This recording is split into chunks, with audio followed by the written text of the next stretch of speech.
রান্নাঘর অথবা পাকের ঘর যে যেটাই বলুন না কেন, প্রত্যেকটা মেয়েরই একটা শান্তির জায়গা, কারণ এখানেই আমাদের অনেকটা সময় ব্যয় করতে হয়, রান্না নিয়ে ব্যস্ত থাকতে হয়। তো আজকে সকালবেলা রান্না বান্না একটু ঝামেলা কম ছিল, রান্না করে ফেলছিলাম তাড়াতাড়ি, তাই ভাবতেছিলাম পাকের ঘরটা একটু ডিপ ক্লিন করি। হালকা গরম পানির সাথে ডিটারজেন্ট দিয়ে কিন্তু আমি খুব সুন্দরভাবে আগে এটা মাজছি, রান্নাঘর চুলা টুলা যা আছে সব। তারপরে এখানে শুধু জাস্ট ওপরে একটা ন্যাকড়া দিয়ে, সুতি ন্যাকড়া দিয়ে এটা মুছতেছি।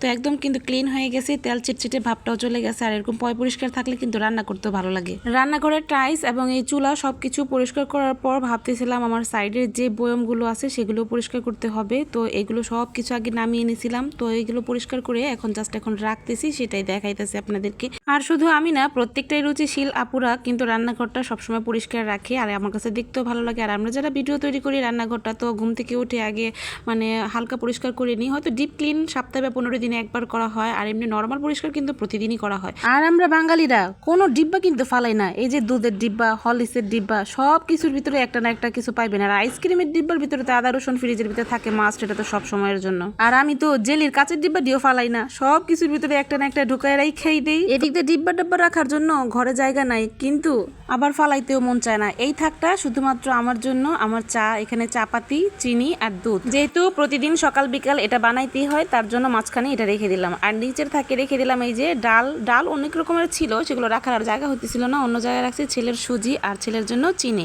তো এই হচ্ছে আমার সম্পূর্ণ থাকটা। কেমন লাগলো সাজানোটা অবশ্যই কমেন্টসে জানাবেন। এই হচ্ছে আমার গরিবের রান্নাঘর, আমার কাছে এইটাই আমার শান্তির জায়গা।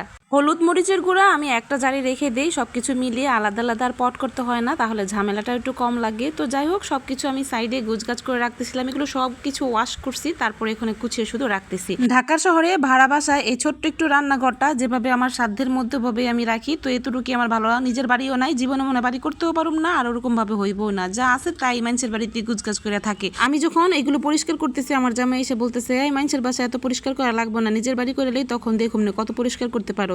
আমি তখন বলতেছি, যেহেতু এখন আমি থাকি তাহলে এটা আমারই বাসা, আমাকেই গুছিয়ে রাখতে হবে। কাজকর্ম সবকিছু গোছগাছ করে রাখার পরে চুলার নিচটা মুছতে গেছি, স্টিলের যে ধারালো টিন থাকে এগুলো দিয়ে হাতে খোঁচা লেগে একদম হাতটাই কেটে গেল, এতে করে অনেকটা রক্ত পড়ছে। তো যাই হোক, ভাগ্যে ছিল শেষের বেলায় সে এরকমটা হবে।